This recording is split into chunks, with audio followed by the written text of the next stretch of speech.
Konami has gone too far. The prices of Trident Dragon are at an all-time high, and while players are waiting for the reprint announcement for this card, Konami does the unthinkable. Actually, it's pretty standard Konami.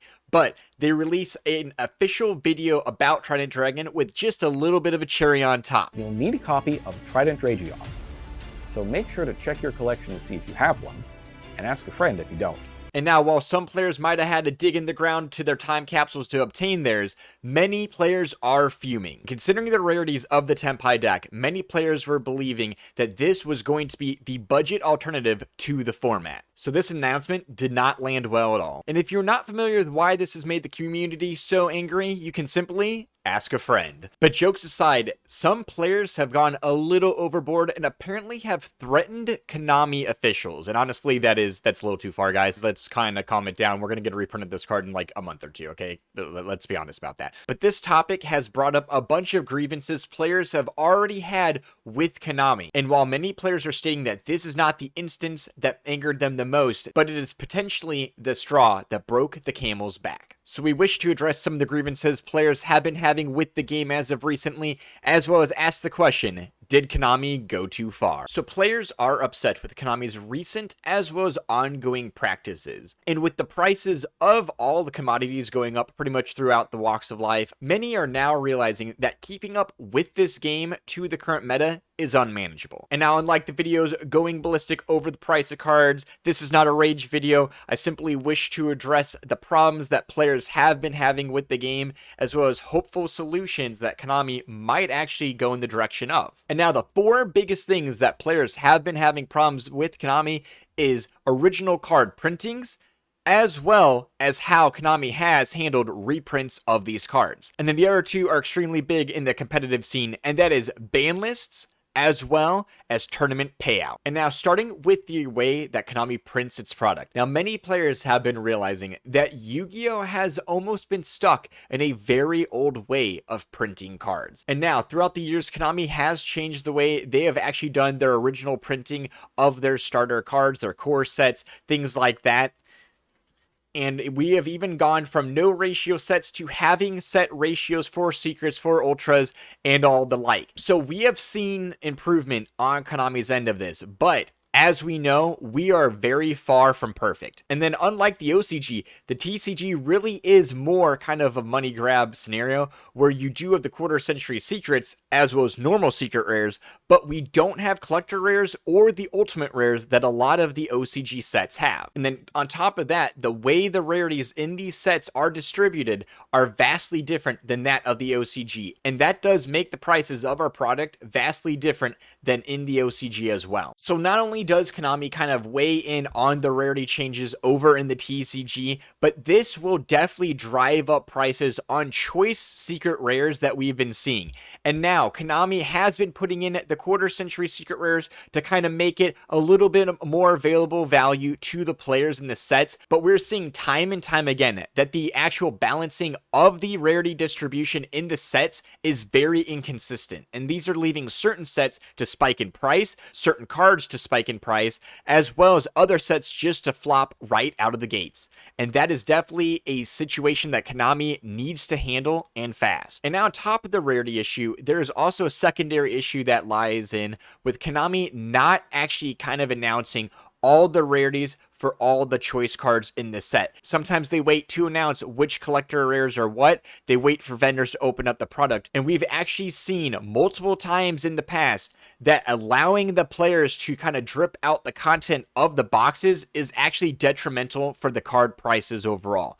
We saw many players buying into full price bonfires without even realizing there's a collector rare waiting in the set for them. And this actually caused many budget players to overpay on a staple that in other terms would have been a much cheaper price. So rather it's Konami kind of holding their finger down on the scale of rarities, or leaving it to the players to announce some of these high budget cards. There are definitely some solutions that Konami can take, being a little bit more transparent perhaps, to make it a smoother transition for players to get into the newest set. And now, almost even more important to the game of Yu-Gi-Oh!, we have to cover what is going on with our reprints. And much like distribution of core sets, Konami has switched up the way they have been doing reprints throughout the years. And honestly, in some regards, it's better. But when we go to their prized possession, the Megaton, at the end of the year, honestly, it's kind of a flop. And now, much like Konami's distribution of their core sets, the way Konami has handled reprints throughout the years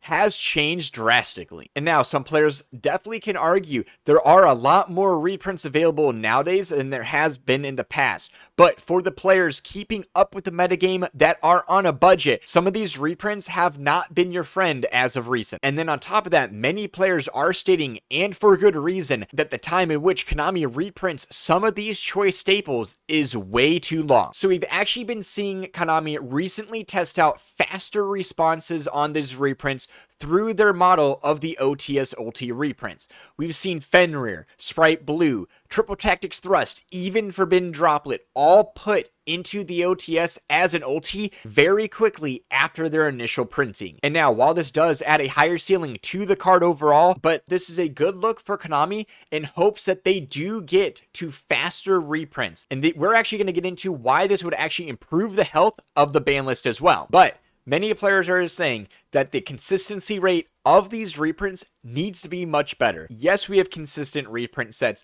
but it seems that a lot of choice cards or hot topic cards have been ignored in many of these reprint sets, and a lot of players have taken notice. And Trident Dragon is the perfect example for cards such as this. It was a one-off reprint in a legendary collection years and years ago, but since then, even though Konami knew that Tenpais were going to be coming out, they chose not to put it in any reprint set. And unless they snuck it in as a secret quarter century secret rare, which would be pretty hilarious, this card is going to continue to be the elephant in the room with the reprinting issues that we've been seeing. And then much like their core sets, the transparency of these reprints is normally not there from Konami. This leads a lot of players to be sitting on cards far too long in hopes that they do not receive the reprint, when simple communication from Konami's end would definitely help some of the budget players out long term, being able to get the most for the cards or know that they shouldn't be picking up cards at an inflated value. And then the main reprint set of the year, the Megatons, has honestly not been doing so hot. And now, while Konami is almost intentionally forcing players to go into these reprint sets in order to be able to get affordable versions of these top meta cards, I honestly was a personal fan of the 2012 collector tins. And now, that was quite some time ago, and that was with the Maxi in there.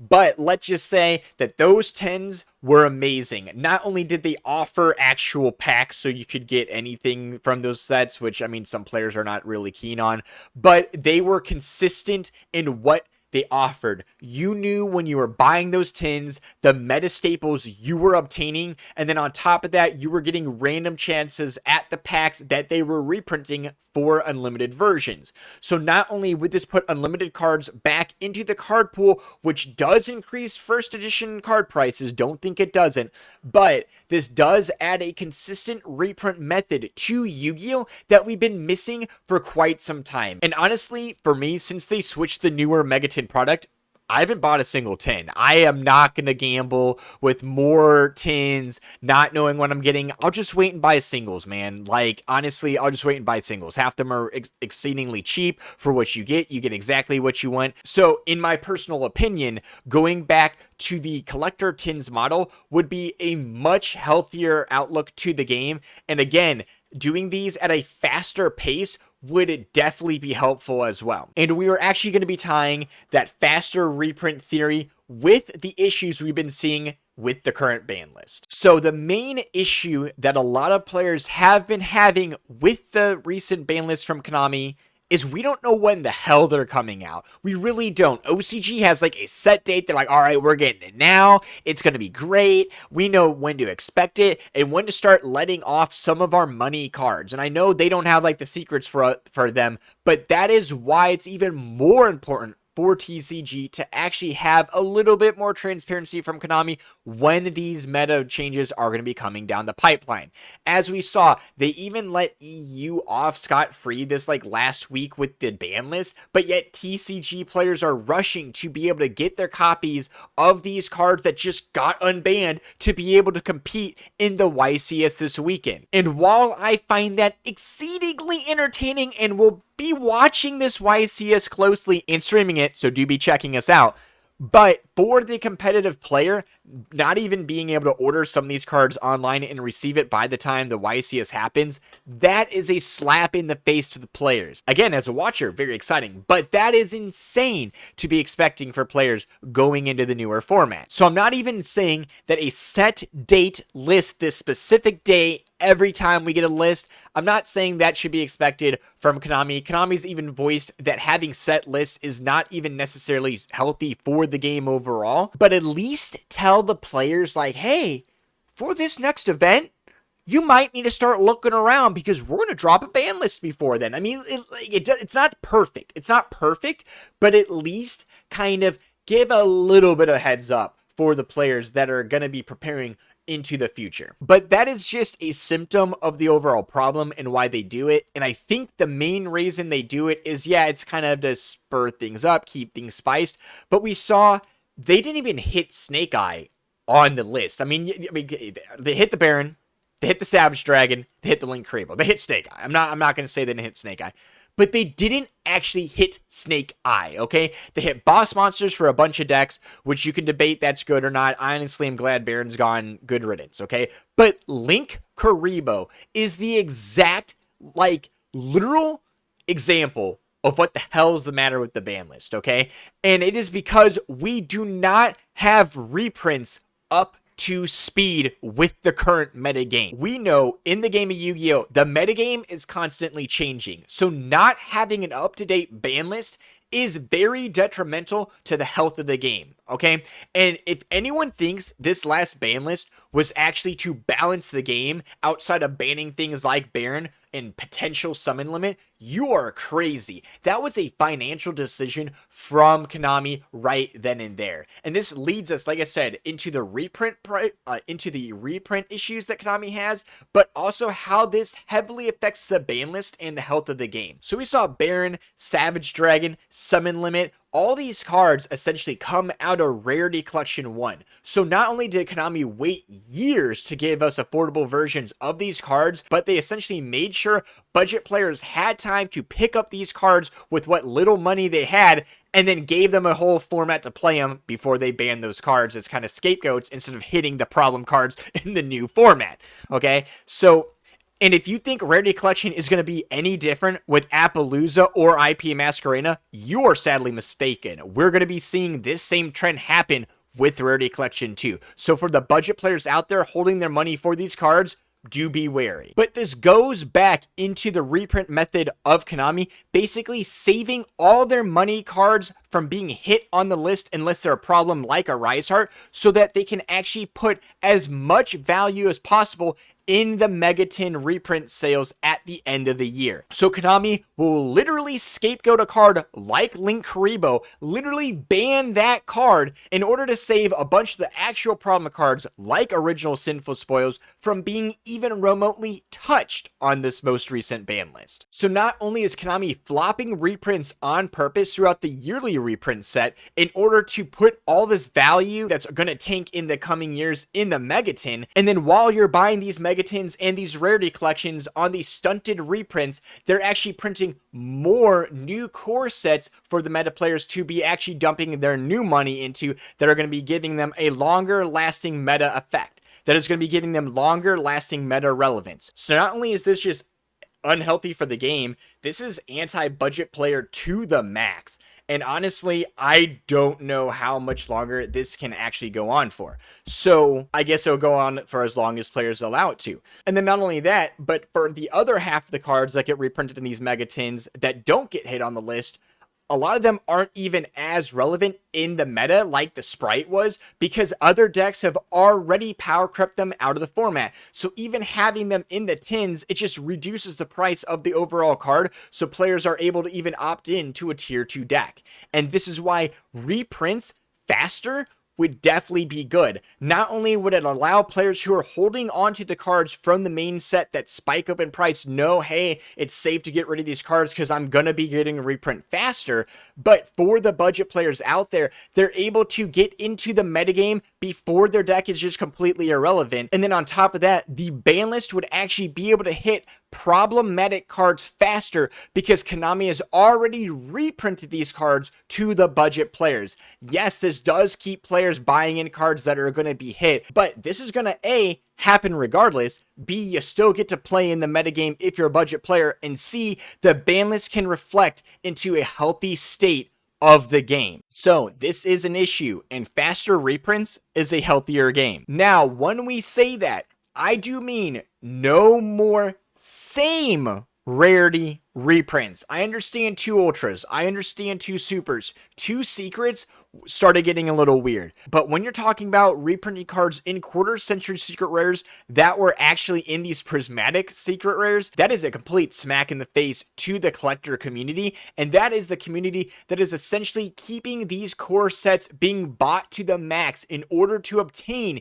these chase cards. And honestly, shame on Konami for putting your collectors into the position you have. It is completely okay to reprint these cards and let the budget players have their fun, but putting the collectors out like you have in these most recent rarity collections and then not even giving the NA product the same treatment you do to EU and you do to the OCG, you give us these crap rarities that honestly look like garbage and then you literally brand it as if it's the same rarity, actually lying to the consumers is a little out of hand. And that's where me as a collector said Konami went entirely too far. And last but not least, we need to address the pricing for our tournament play. In order for Yu-Gi-Oh! To even hope to compete with the One Piece trading card game, we need better prizes. And now I know Yu-Gi-Oh! Never reflect in its entirety what One Piece has managed to pull off, but it's been said time and time again, every single year, every single event, the pricing for Yu-Gi-Oh!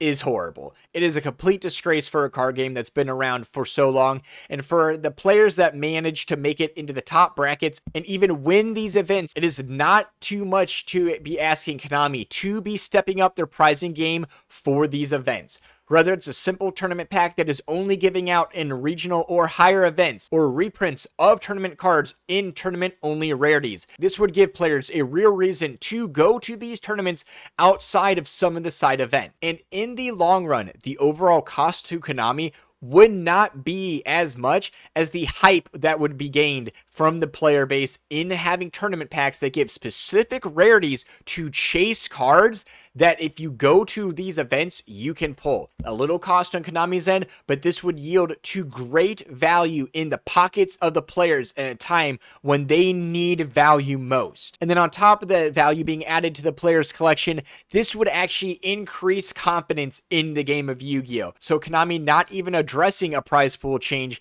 is a really scary factor for the tournament goers. So if Konami would even come out and address that they would be making changes to the pricing of Yu-Gi-Oh! To increase it, make it a little bit more favorable, this would be a huge increase of confidence in the tournament goers of Yu-Gi-Oh! And whether you're a budget player or a big baller, you want more players attending these events. You want more people showing up because no matter who you are, if tournament confidence goes down and players stop entering the tournaments, the trading card game you and I both love will cease to exist. So guys, let me know what you think. Has Konami gone too far, or what are some things they can do that can save the game? And guys, we are streaming YCS Rally this Sunday. We are definitely going to do the finals of the Swiss as well as all the top cut rounds. So do follow me on Twitch at Vengeful Shadows, and we're going to be having our guest Semi-Limited podcast on as well. He just had me on the podcast last week, so big shout out to my friend Semi-Limited podcast, as well as Yu-Gi-Oh! Fresh Off the Press, who was also in that podcast with us. So again, guys, if you got anything from this video, or you keep finding your way back to the channel, do drop that subscribe. We will have more videos flashing up above, but be sure to like this one, and as always, guys, stay safe, have a good night, and suck it, nerds.